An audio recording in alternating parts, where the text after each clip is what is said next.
100 gram oil, 100 gram நெய்யை oil சூடானதும் 1.5 gram எடுத்து வச்சுக்கிறோம். ஒரு வாசனை நல்லா இருக்கும்.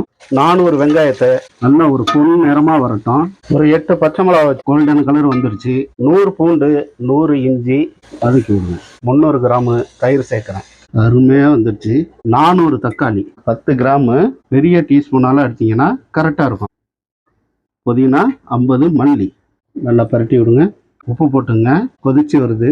1.5 கிலோ சிக்கனு அப்படியே இந்த மசாலாவோட 800 தண்ணி ஊற்றிக்கிறோம். சும்மா லெமன் விட்டுங்க. 50% ரைஸு இந்த மாதிரி இருக்கணும். அப்படியே மேலே சேர்த்துக்கிறேன். வந்துடுச்சு. இப்போ தம்மு போட போகிறோம். மேலே எல்லாம் போட்டுங்க. ஒரு தட்டை போட்டு மூடியாச்சு. வெயிட்டு தூக்கி வச்சாச்சு. பிரியாணி ஓப்பன் பண்ணி பார்ப்போம். சூப்பராக வந்திருக்கு. சரிங்களா?